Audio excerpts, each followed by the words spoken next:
नमस्कार साथियों, मैं हूं Pramod Kumar Kandwal, intensive spiritual path से। जब तक यही पता न चले कि हम बंधन में हैं, तब तक मुक्ति की बात की भी नहीं जा सकती।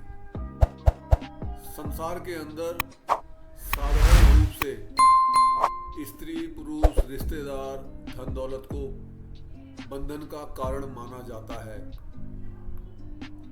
इसलिए उसका परित्याग करके आदमी ये सोच लेता है कि उसने बंधनों को समाप्त कर दिया है, लेकिन वास्तविकता ऐसी नहीं है। ऐसा व्यक्ति जड़ भरत की तरह किसी अन्य में फंस जाता है। विषय बदलते रहते हैं, स्थिति वैसी की वैसी ही रहती है, इसलिए उसमें और संसारी में कोई अंतर नहीं रहता। संत और ग्रंथ कहते हैं वासना बंधन के मुख्य कारणों में से एक है। जिसमें वासना नहीं है वो विषयों में रमण करता हुआ भी भोगता नहीं है। जब करता नहीं तो भोगता कैसे हो सकता है?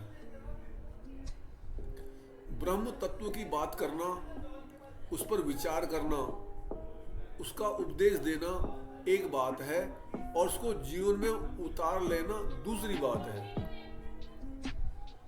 संत तुलसीदास जी कहते हैं, पर उपदेश कुशल बहु तेरे, जे आचरहि ते नर न घनेरे। रोग के लक्षणों का जब तक पता न चले तब तक कैसे मालूम होगा कि स्वास्थ्य क्या है? रोग के कारणों का न होना ही स्वास्थ्य है। जहां बंधन के लक्षण न हो वहीं पर मुक्ति है। मुक्ति में कुछ नहीं होता, वो तो एक स्थिति है। होने के प्रयास, ना होने का भय, ये सब बंधन है। विषयों का बार बार ध्यान करने से उसका सम होने लगता है।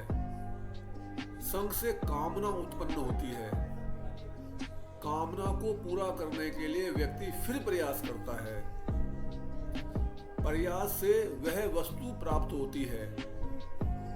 फिर वह इच्छा बढ़ने लगती है और लोभ होने लगता है। जब प्रयास विफल हो जाए या उसमें बाधा आ जाए तो क्रोध उत्पन्न होने लगता है।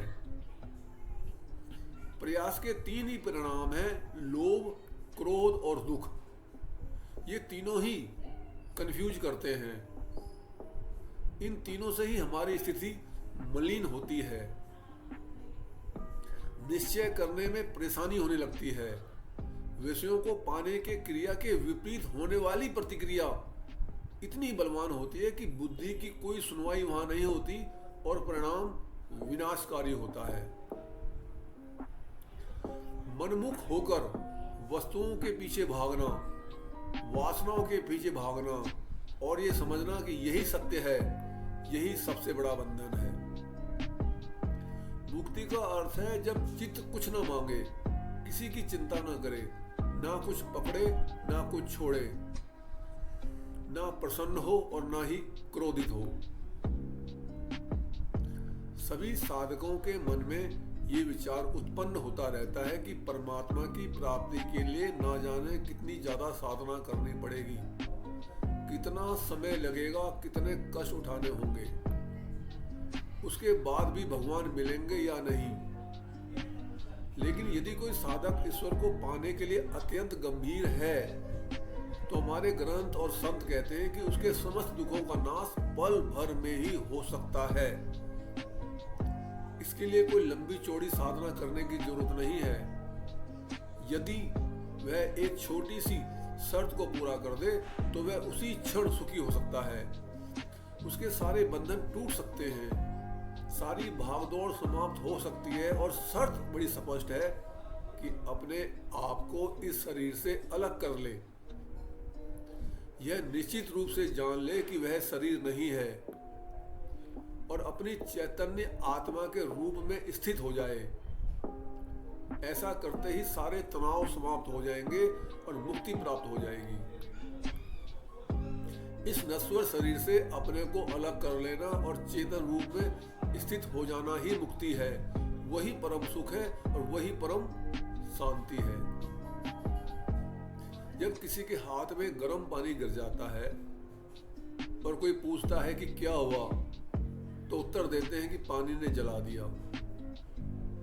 पानी का काम तो ठंडक पहुंचाना है, जीवन देना है। जलाया उस आग ने है जो उस पानी से जाकर मिल गई है, जिसका कार्य ही विनाश करना है। इसी प्रकार हमारी जीवात्मा बर्फ के समान ठंडी है, लेकिन जब वह संसार रूपी आग से मिल जाती है तो जलने लगती है। सच्चे साधक की छवि विशेष होती है क्योंकि वह निर्मल होता है। इसका मतलब यह नहीं कि उसमें अपनापन नहीं होता, उसमें अपनापन होता है, लेकिन परायपन के बिना, जो अपनेपन और परायपन से भी ऊपर होता है, वही सचमुच में सबका होता है। इसका उदाहरण श्री कृष्ण जी ने ब्रजभूमि के अंदर सभी गोपियों के साथ रास लीला करके प्रमाणित किया। किसी महात्मा की दूसरे महात्मा से किसी भी प्रकार की और कभी भी तुलना नहीं की जा सकती। ऐसा होना संभव ही नहीं है, क्योंकि जिन महात्माओं की तुलना आपस में की जा रही है वह उन महात्माओं के बाहरी, भौतिक तथा व्यवहारिक रूप हैं। उनकी वजह से वे महापुरुष नहीं हैं। आत्मिक दृष्टि से उस स्तर पर वे सभी अनेक नहीं बल्कि एक हैं। महात्मा के भीतर का तत्व ज्ञान, उसकी तत्व में निष्ठा तथा उसकी तत्व में दार्शनिकता उसका महात्मापन है। सभी महात्मा बाहर से, रंग रूप व्यवहार में अनेक हैं। तत्व ज्ञान, निष्ठा तथा दार्शनिकता में अंदर से सब एक है। यदि आपको संदेश ज्ञानवर्धक तथा उपयोगी लगता है तो आप चैनल को